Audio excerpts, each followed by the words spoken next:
Hello YouTube. Lately it has been extremely difficult for me to turn the other cheek.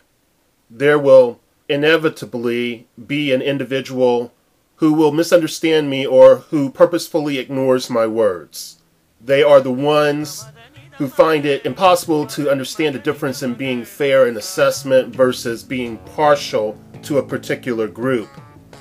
I think religion, not necessarily the people who submit to various practices, but that religion is worthy of our contempt. I am going to direct my attention on the monotheistic religions, mainly the big three, Judaism, Islam, and Christianity. All incite guilt, hate, promote restrictions on personal freedoms, and plagiarizes each other. However, just like any dysfunctional family with multiple children, one child behaves outwardly worse when compared to the others. Militant Islam is today's redhead stepchild. Militant Islam has indeed poisoned the minds of many people, promoted a cult of killing, and has contributed greatly to the achievement of self-hatred.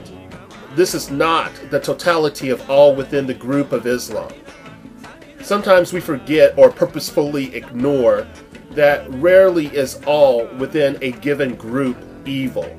Evil to me is anti-life and anti-man. I am not carrying the morality of this word on my shoulders. However, I would suggest that we judge people individually. Unless a person makes their true intentions known, all we have is speculation and opinion.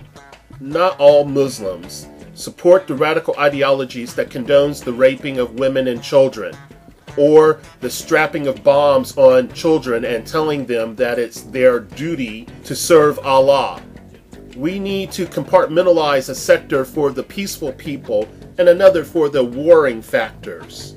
At most, the peaceful are guilty of being dishonest about the contents of their doctrine, cherry-picking the nice parts and discarding what is offensive to them.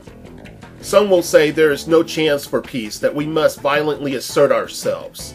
Notice I did not say defend if that became a necessity. No, some desire to wear the mask of the vigilante. Let's be clear. Violence towards the individual is not the way. Not falling prey to the bullshit is. No one is stating it is appropriate to blame crimes of humanity on any holy book and leave it unattended. I acknowledge that the content within many of these books, and especially the Quran, is anti-man. It is the individual who decides to what degree one will attempt to subjugate another. So let's not make the divide worse by conflating scapegoating with discernment. It is just as important to stress that people should have the right to shape their lives as they wish, if they are not harming another. So let the religious people alone. Those that are not physically harming you or directly restricting your personal liberties should have the same rights as non-believers. This same mindset can be applied with people of competing religious ideologies. So let's be clear.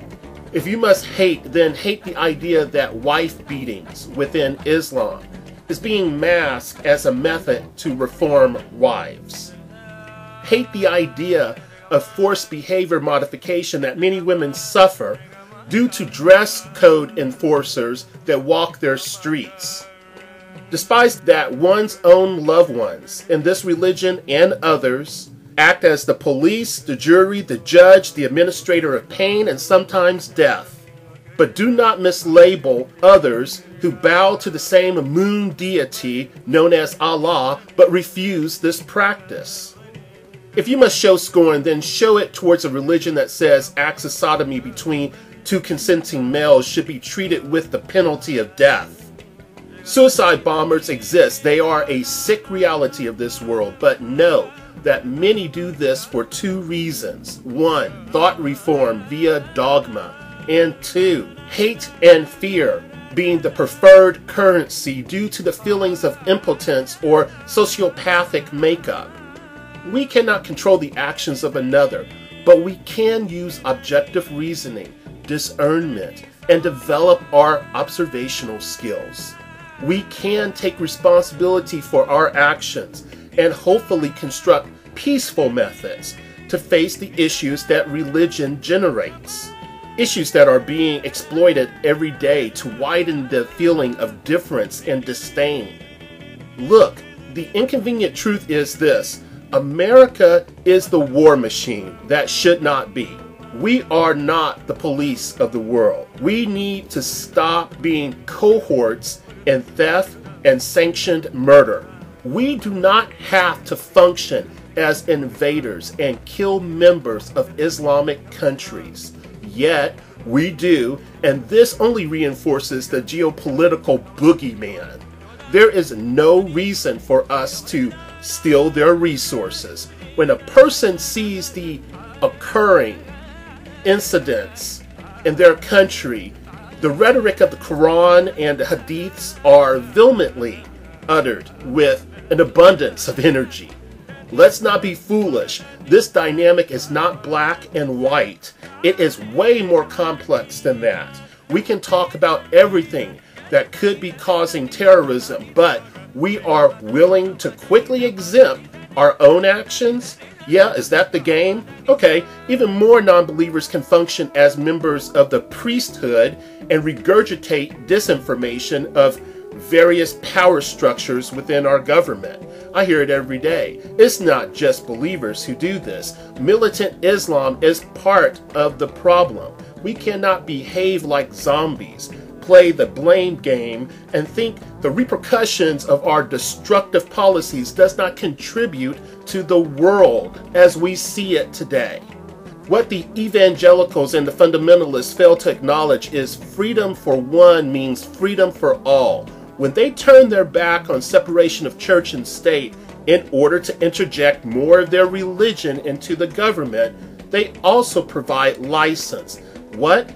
License for entrance for every other religion. So why complain if a day comes when Congress and children have to break for Salat, whether they are Muslim or not? Freedom of religion should also demand freedom from religion. Thank you for listening.